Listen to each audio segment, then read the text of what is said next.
Hello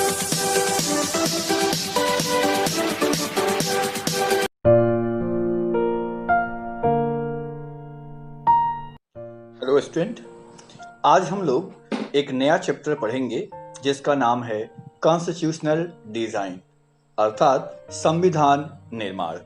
overview यानी पाठ का परिचय। We noted in the previous chapter that in a democracy the rulers are not free to do what they like. हमने पिछले chapter में पढ़ा कि डेमोक्रेसी में रूलर्स जो चाहें वे नहीं कर सकते, ये उनके इच्छा पर निर्भर नहीं है। There are certain basic rules that citizens and government have to follow. कुछ बेसिक रूल्स होते हैं जिनका पालन करना नागरिकों के लिए भी और सरकार के लिए भी, दोनों के लिए ही जरूरी होता है। All such rules together are called Constitution, और ऐसे ही रूल्स को कॉन्स्टिट्यूशन कहा जाता है। As the supreme law of the country, the Constitution determines the right of citizens, the powers of government, and how government should function. हमारे देश में संविधान सुप्रीम लॉ है, यानी सबसे ऊपर का कानून, सर्वोच्च कानून है, और ये कॉन्स्टिट्यूशन ही निर्धारित करता है कि नागरिकों के अधिकार क्या होंगे, गवर्नमेंट की पावर क्या होगी और गवर्नमेंट किस तरीके से कार्य करेगी। In this chapter we ask some basic questions about the constitutional design of a democracy. इस अध्याय में हम लोकतंत्र के संवैधानिक स्वरूप पर कुछ बुनियादी सवाल उठाएंगे। Why do we need a constitution? हमें कॉन्स्टिट्यूशन की जरूरत क्यों पड़ती है? How are the constitution drawn up? Constitution का निर्माण कैसे होता है? Who design them? कौन से लोग हैं जो कॉन्स्टिट्यूशन को डिजाइन करते हैं and in what way? और कॉन्स्टिट्यूशन के डिजाइन करने के इनके तरीके कैसे हैं? What are the values that shape the constitutions in democratic states? Democratic states में वे कौन से वैल्यूज हैं जो कॉन्स्टिट्यूशन डिजाइन को शेप करते हैं? Once a constitution is accepted, can we make changes later as required by the changing constitution? एक बार संविधान बन जाए तो क्या उसके बाद आवश्यकता के अनुसार बदलाव संभव है, जैसा कि हम समय के साथ बदलाव देखते हैं? One recent instance of designing constitution for a democratic state is that of South Africa. इसका एक एग्जाम्पल अभी हाल के संविधान के निर्माण के संबंध में है जो साउथ अफ्रीका से है। We begin this chapter by looking at what happened there and how the South Africans went about this task of designing their constitution. इस चैप्टर की शुरुआत हम लोग उन घटनाओं पर देखते हुए करेंगे जो साउथ अफ्रीका में हुआ, और हम देखेंगे कि कैसे साउथ अफ्रीका के लोगों ने इस टास्क को पूरा किया। Then we turn to how the Indian Constitution was made. फिर हम ये देखेंगे कि भारत का संविधान कैसे बना and what its fundamental values are, और इसके fundamental values क्या हैं, how it provides a good framework for the conduct of citizens' life and that of government. हम यह भी देखेंगे कि कैसे यह नागरिकों के जीवन और सरकार के अच्छे कामकाज के लिए एक अच्छा ढांचा उपलब्ध कराता है। 2.1 democratic constitution in south Africa, यानी दक्षिण अफ्रीका में लोकतांत्रिक संविधान। दक्षिण अफ्रीका में किस तरह से लोकतांत्रिक संविधान बनाया गया था, इसके संबंध में हम जानकारी प्राप्त करेंगे। यहाँ पर हम नेल्सन मंडेला के द्वारा दिए गए स्पीच का एक हिस्सा देखेंगे। I have fought against white domination and I have fought against black domination. I have cherished the idea of democratic and free society in which all persons live together in harmony and with equal opportunities. It is an ideal which I hope to live for and to achieve. But if need be, it is an ideal for which I am prepared to die. मैंने गोरों के प्रभुत्व के खिलाफ संघर्ष किया है। मैंने अश्वेतों यानी काले लोगों के प्रभुत्व का विरोध किया है। मैंने एक ऐसे लोकतांत्रिक और स्वतंत्र समाज की कल्पना की है जिसमें सभी लोग पूरे मेल जोल के साथ रह रहे हैं और सबको समान अवसर उपलब्ध हो। मैं उस आदर्श के लिए जीवित रहना और उसे पाना चाहता हूँ, और अगर जरूरत पड़ी तो इस आदर्श के लिए मैं अपनी जान देने के लिए भी तैयार हूँ। तो ये है वे शब्द जिसको नेल्सन मंडेला ने कहा था। This was Nelson Mandela being tried for treason. यह नेल्सन मंडेला का कथन है जिन पर दक्षिण अफ्रीका में गोरों की सरकार ने देशद्रोह का मुकदमा चलाया था। He and 7 other leaders were sentenced to lifetime imprisonment in 1964 for daring to oppose apartheid regime in his country. उन्हें और 7 अन्य नेताओं को 1964 ईस्वी में देश में रंग भेद से चलने वाली शासन व्यवस्था का विरोध करने के लिए आजीवन कारावास की सजा दी गई थी। He spent next 28 years in South Africa's most dreaded prison, Robben Island. उनको अगले 28 साल तक साउथ अफ्रीका के सबसे खतरनाक, सबसे भयानक कैद में रखा गया, जो रॉबिन आइलैंड था। यहाँ पर एक साइन बोर्ड दिखाया गया है जो 1953 में डिजाइन किया गया था। 1953 में यह साइन बोर्ड यूज में आया था। ये साउथ अफ्रीका से ही संबंधित है। आप यहाँ देख सकते हैं डेंजर यानी खतरा, नेटिव्स, इंडियंस एंड कलर्ड यानी जो भारतीय मूल के लोग हैं या जो काले हैं उनके लिए यह बोर्ड लगा हुआ है। If you enter these premises at night you will be listed as missing, यानी अगर आपने इस प्रीमाइसेस में नाइट में प्रवेश किया तो आपको मिसिंग लिस्टेड किया जाएगा, यानी आपको खोया हुआ मान लिया जाएगा।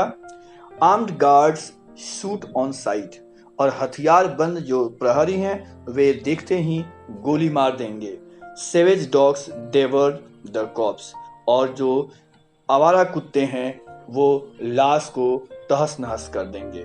यू हैव बीन वार्न्ड, आपको चेतावनी दे दी गई है। यानी ब्लैक लोगों के साथ साउथ अफ्रीका में 1960s के दशक में क्या हो रहा था वो इस साइन बोर्ड के माध्यम से आसानी से समझा जा सकता है। Struggle against apartheid.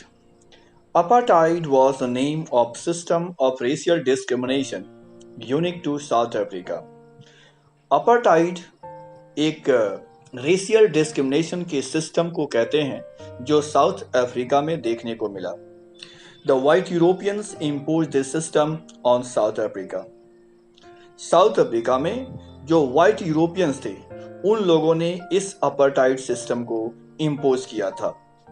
During 17th and 18th century, the trading companies from Europe occupied it with armed and forces. 17th और 18th सेंचुरी में व्यापार करने वाली कंपनियां जो यूरोप की थीं, उन्होंने साउथ अफ्रीका को आर्म्स के बल पर अपने कब्जे में ले लिया। In the way they occupied India, ठीक उसी तरह से जिस तरीके से इन्होंने इंडिया को ऑक्यूपाई किया।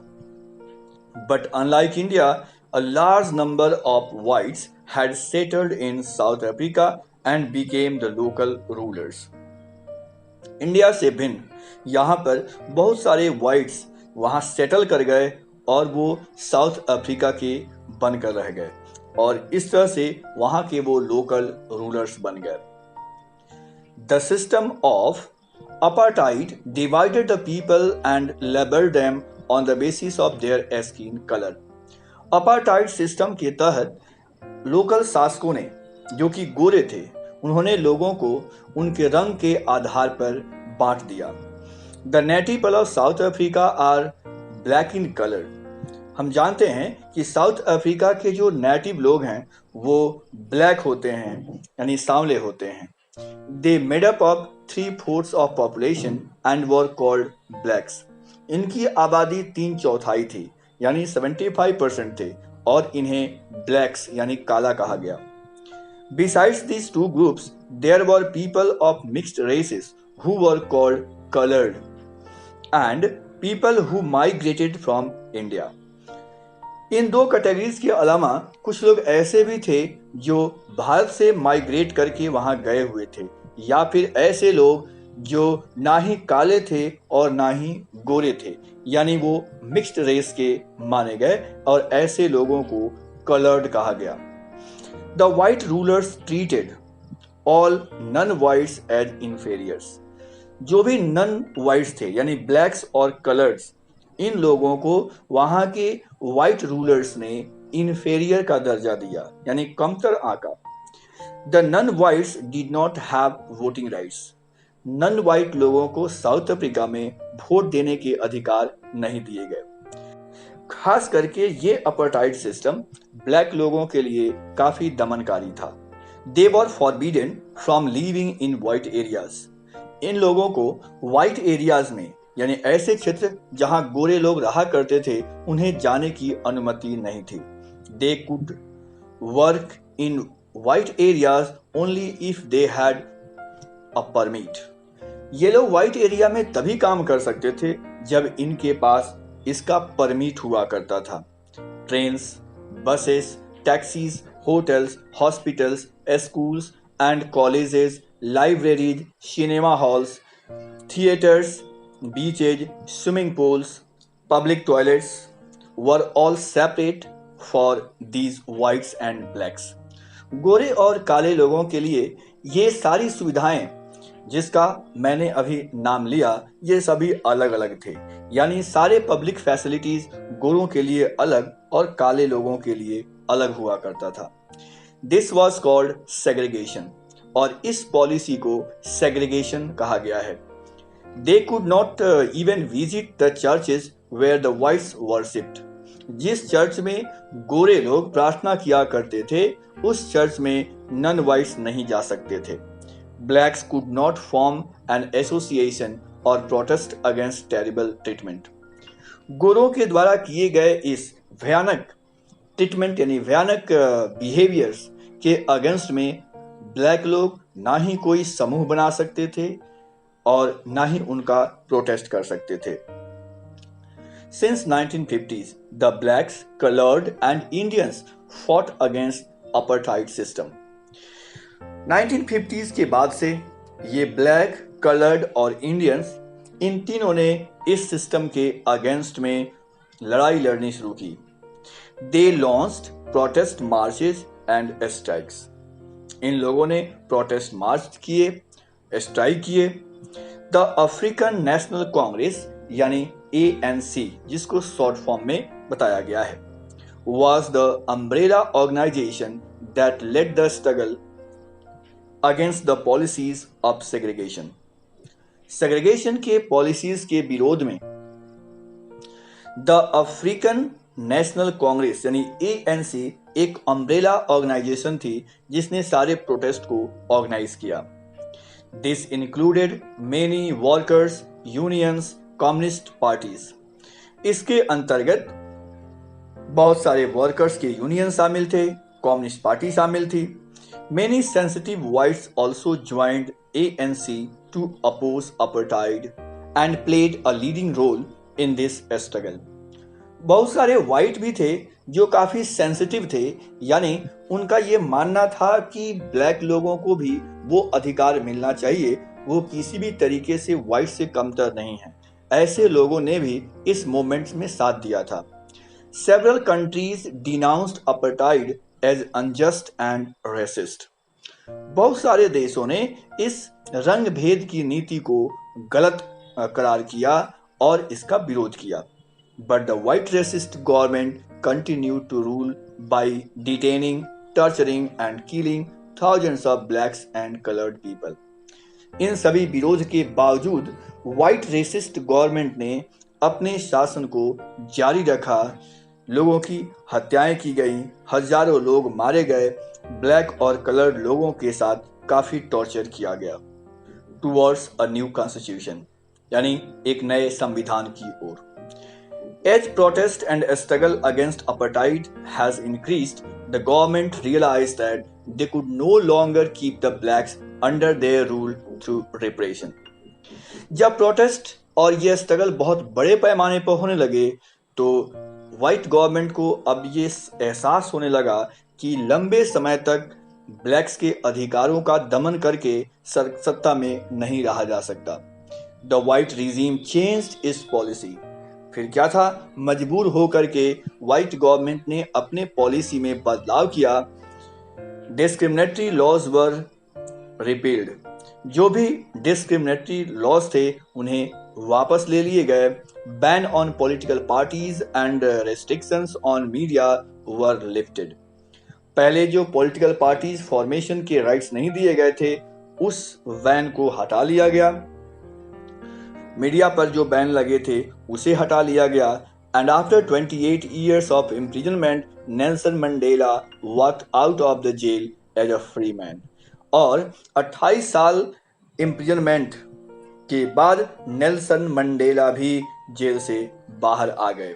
Finally at the midnight of 26 April 1994 the new national flag of republic of South Africa was unfurled. Nelson Mandela के बाहर आते ही साउथ अफ्रीका के नए फ्लैग को, जो साउथ अफ्रीका के रिपब्लिक का द्योतक था, इसे अनफोल्ड किया गया और इस तरह से साउथ अफ्रीका एक डेमोक्रेटिक नेशन बन गया। यानी 26 April 1994 is the date of being republic of South Africa. The apartheid system came to an end. और इस तरह से रंग भेद वाली गवर्नमेंट का ये सिस्टम अब समाप्त हो गया, paving way for the formation of a multi racial government. और इसके बाद से मल्टी रेशियल गवर्नमेंट के लिए रास्ता साफ हो गया। So how did this come about? Let us here Mandela, the first president of the new south Africa, on this extraordinary transition. तो यह जो बदलाव था ये एक्स्ट्रा ऑर्डिनरी था। आइए अब समझते हैं ये कैसे हो पाया। नेल्सन मंडेला के स्पीच का एक हिस्सा यहाँ पर भी दिया हुआ है।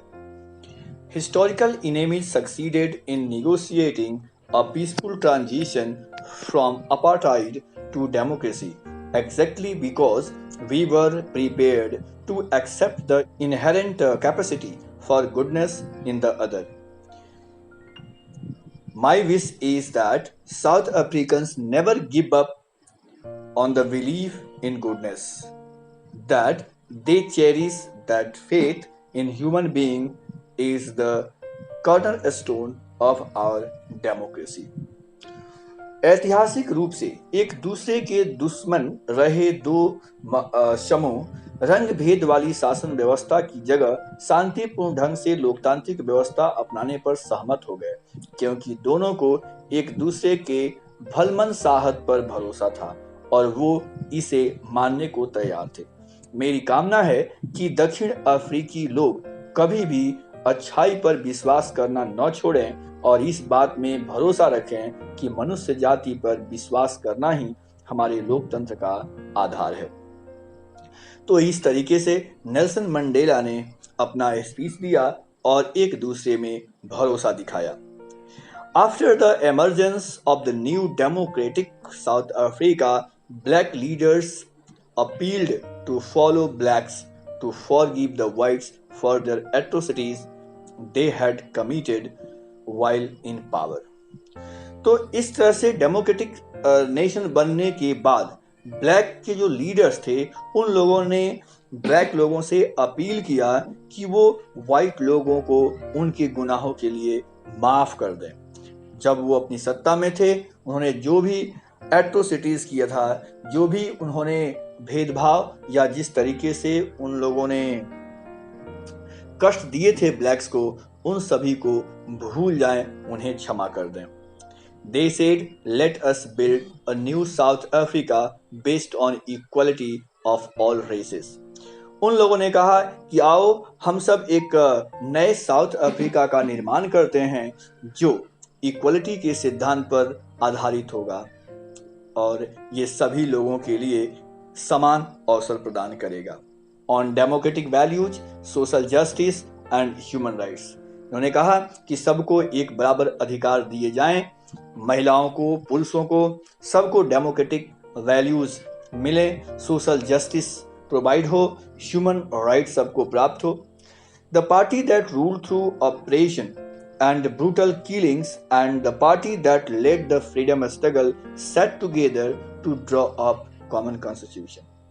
एक तरफ वो पार्टी जो स्ट्रगल कर रही थी अपने अधिकारों के लिए और दूसरी तरफ जो रूलिंग पार्टी थी, यानी वे लोग जो सत्ता में थे, दोनों ही एक साथ बैठ करके नए संविधान बनाने का इन लोगों ने फैसला किया और नए संविधान का गठन किया। After 2 years of discussion and debate, they came out with one of the finest constitution the world has ever had. 2 साल के डिस्कशन के बाद इन लोगों ने एक बहुत ही अच्छा संविधान बनाया जो शायद ही पूरी दुनिया में कहीं हो। This constitution gave to its citizens the most extensive rights available in any country. और इस संविधान ने अपने नागरिकों को सबसे बेहतर राइट्स दिए जो किसी देश में हो सकता था। Together they decided that in the search for a solution to the problems, nobody should be excluded, no one should be treated as a demon. They agreed that everybody should become the part of the solution, whatever they might have done or represented in the past.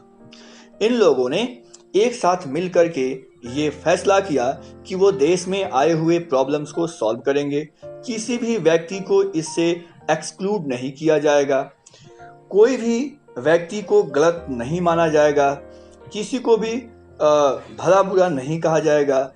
वे लोग इस बात पर सहमत हो गए कि सभी इस सॉल्यूशन के हिस्सा होंगे और चाहे वो अतीत में जो कुछ भी क्यों न किए हों। The preamble to the South African Constitution sums up this spirit. और यह जो भावना थी इसे साउथ अफ्रीका के संविधान के प्रियम्बल में देखा जा सकता है। The South African Constitution inspires democrats all over the world. South Africa का यह संविधान पूरे विश्व के जनतांत्रिक सिद्धांतों को पालन करने वाले लोगों के लिए प्रेरणा स्रोत है। A state denounced by the entire world till 1994 as the most undemocratic one is now seen as the model of democracy. 1994 से पहले जो सबसे ज्यादा डिनाउंस्ड स्टेट हुआ करता था पूरे वर्ल्ड में, अब वो मॉडर्न डेमोक्रेसी के रूप में पूरी दुनिया के लिए प्रेरणा का स्रोत था। What made this change possible? What made this change possible was the determination of the people of South Africa to work together, to transform bitter experiences into a binding glue of the rainbow nation.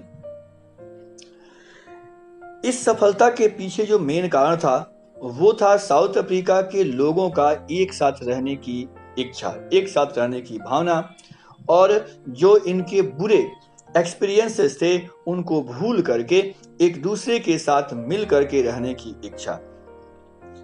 Speaking on the South African constitution, Mandela said. इस constitution पर बोलते हुए Mandela ने कहा था, the constitution of South Africa speaks of both the past and the future. On the one hand it is a solemn pact in which we as South Africans declare to one another that we shall never permit a repetition of our racist, brutal and repressive past. But it is more than that. It is also a charter for the transformation of our country into one which is truly shared by all its people. A country which in the fullest sense belongs to all of us, blacks, white, women and men. दक्षिण Africa का संविधान इतिहास और भविष्य दोनों की बातें करता है। एक तरफ तो यह एक पवित्र समझौता है कि दक्षिण अफ्रीकी के रूप में हम एक दूसरे से यह वायदा करते हैं कि हम अपने रंगभेदी, क्रूर और दमनकारी इतिहास को फिर से दोहराने की अनुमति नहीं देंगे। पर बात इतनी ही नहीं है, यह अपने देश को इसके सभी लोगों द्वारा वास्तविक अर्थों में साझा करने का एक घोषणा पत्र भी है। श्वेत और अश्वेत, स्त्री और पुरुष, यह देश पूर्ण रूप से हम सभी का है। यहाँ जो तस्वीर दी गई है, यह साउथ अफ्रीका में विभिन्न प्रकार के लोगों के रहने और उनके एक साथ मिलकर कार्य करने की स्थिति को दर्शाता है। The image captures the spirit of South Africa. Today, South Africa call themselves as Rainbow Nation. South Africa के लोग अपने देश को रेनबो नेशन के नाम से जानते हैं।